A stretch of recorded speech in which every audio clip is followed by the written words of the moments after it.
Bonjour, bienvenue pour une nouvelle vidéo. Nous sommes donc le 13 janvier déjà. C'est notre première vidéo de l'année 2018. Donc, Zoltan, si tu peux nous donner le titre. Alors donc, voilà, j'espère que vous avez passé bon Noël avec une vraie crèche, avec des costumes un peu en soie et en pierre précieuse, parce qu'il y en a marre du misérique. Donc, c'est l'Ancien Testament de la femme stérile, comme mes interprétations de la vieille femme des contes. Alors, l'Ancien Testament, entre fureur guerrière et pastorale, douceâtre, ne compte pas moins de 5 idiomes ou idiotismes, du genre la femme stérile, et dans celui de la future Sarah, épouse du futur Abraham, parce qu'il y a un changement de nom pour les connaisseurs, trop âgée, mais qui par la grâce de l'ange va enfin pouvoir enfanter.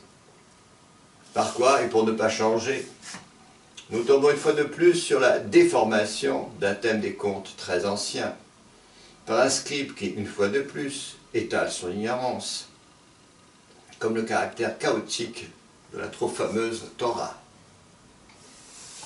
Le thème du conte, enfin des contes, c'est la vieille femme ou la sorcière à qui le héros demande son chemin.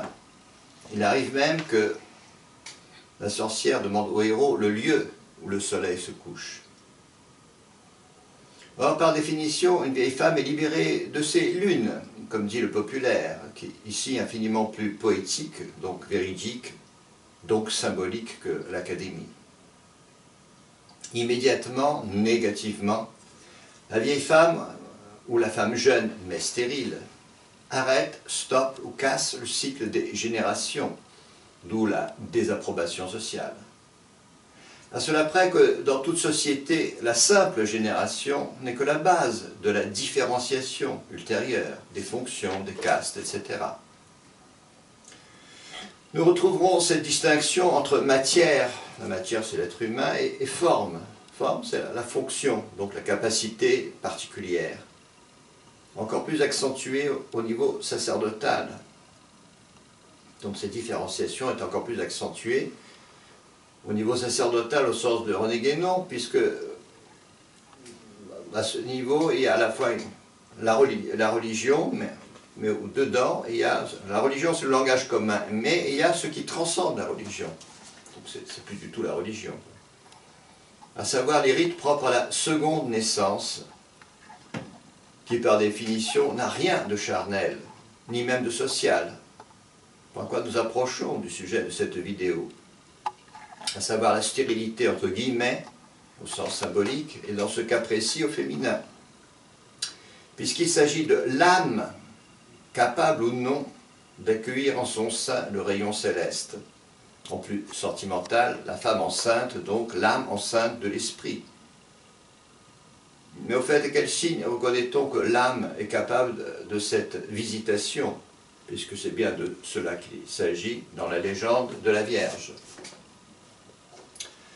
Dans presque tous les cas, il y a un brusque désintérêt, passage à vide, ou encore reflux des puissances de l'âme, sollicitées par celles inhérentes au devenir naturel.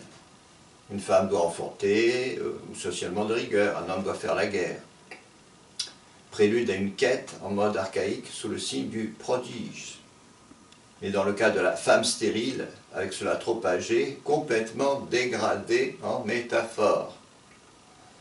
En effet, et en 2 mots, la vieille femme libérée de ses lunes n'est jamais que l'image d'une âme libérée des désirs ou encore de l'attraction propre au sublunaire, c'est-à-dire hier, le remords, aujourd'hui le désir et demain l'ignorance.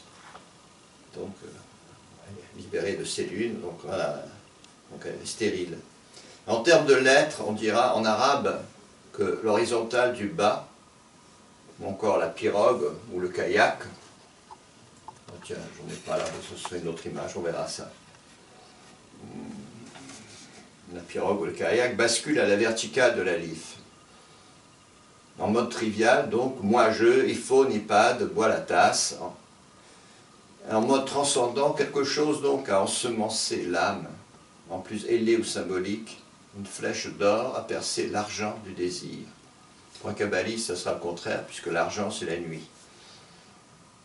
On peut encore opposer ici le cuivre au fer, Voilà, toujours dans la langue d'Ismaël, la montagne et l'aiguille, puisque si Djebel c'est la montagne, Ibra c'est l'aiguille, et Ibriz c'est l'or fin. Bref, Djibraïl, l'ange Gabriel. Et ce d'autant plus que nous retrouvons cette aiguille dans la parabole évangélique qui sonne si désagréablement à l'oreille des protestants et de façon générale des riches. Voilà, on va s'amuser. Alors moi je veux bien poser une première question. Donc la seconde naissance en hébreu comme en arabe, donc le nombre 2. Alors le nombre 2, alors bon déjà, comme on avait dit sur une autre vidéo, je crois, tu auras entre réécriture, psychologie et symbolisme, bref, il y a plein de vidéos. Le fameux premier-né, c'est un thème qui est ésotérique, ça n'a rien à voir avec un peuple élu, ça n'existe pas, c'est ça.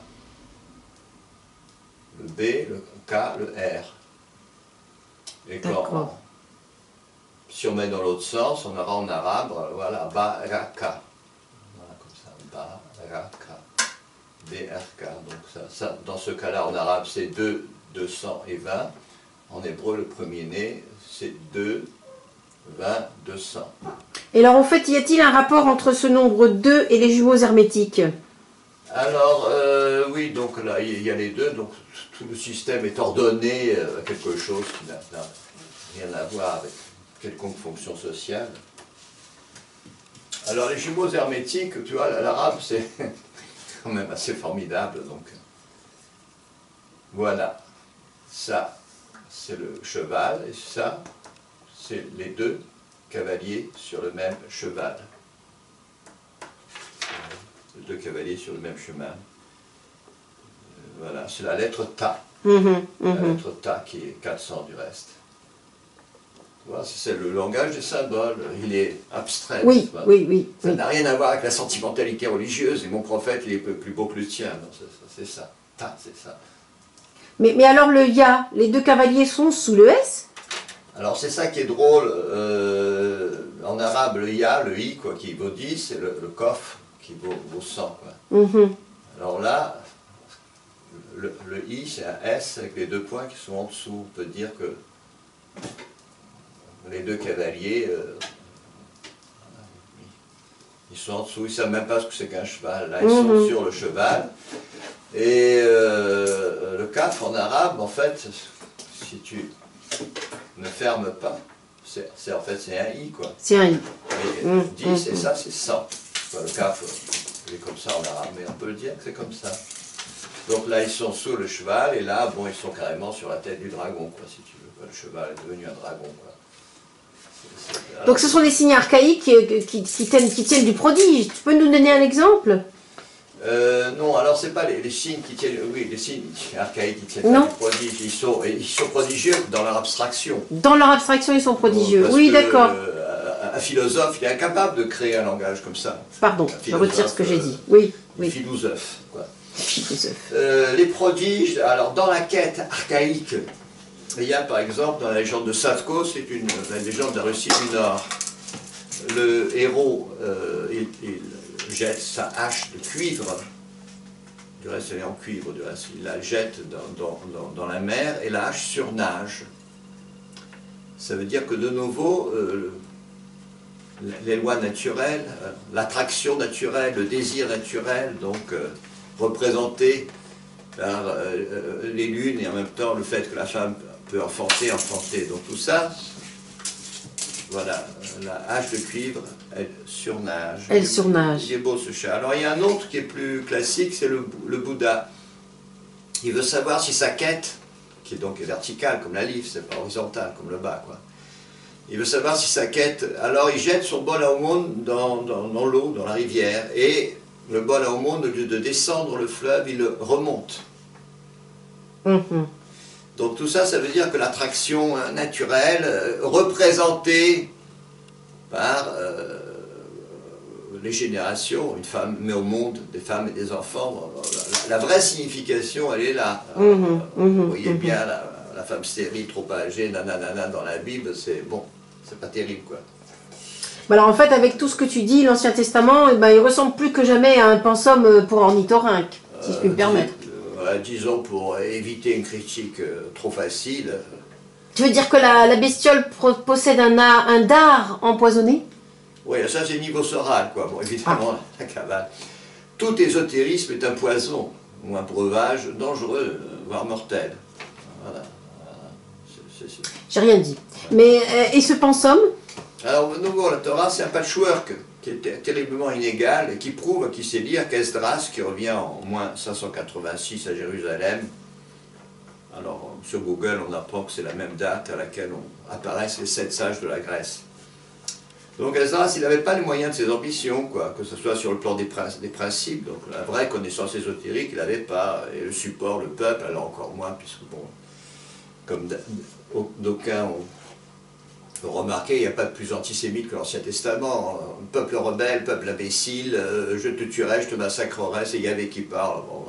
Oula, ça va pas plaire aux torréfiés avec un H. Alors les torréfiés avec un H, ça va pas plaire aux riches, n'est-ce pas? Ni au gras. Alors il y a une expression de Bernanos qui est épouvantable, en parlant donc des bourgeois, et donc des prélats qui sont au service de la bourgeoisie, gras jusqu'à la fressure de l'âme. Terrible, terrible, terrible. Sur Google, on peut voir. Donc en fait, tout ésotérisme est poison ou breuvage dangereux, voire mortel. Je reprends cette phrase. La fressure de l'âme, vous verrez ça sur Google, c'est pas très beau, quoi. Enfin, bon, c'est des initiés, hein. Bon. Les entrailles, les porcs, les veaux, les moutons, leurs entrailles, la subjectivité, le questionnement, tout un langage, n'est-ce pas, notamment crypto-maçonnique ou crypto-kabbalistique. Vous êtes gras jusqu'à la fressure de l'âme. Alors, le paradis, c'est pas pour vous, hein. Alors oui, alors le thème intéressant. Alors, oui, ce thème que je reprends, je dis la phrase une troisième fois, c'est pas grave. C'est une phrase importante. Tout ésotérisme est poison ou breuvage dangereux, voire mortel. C'est dur. C'est dur parce que on a un bon exemple, si tu veux, avec la fameuse Kundalini, quoi, qui, bon,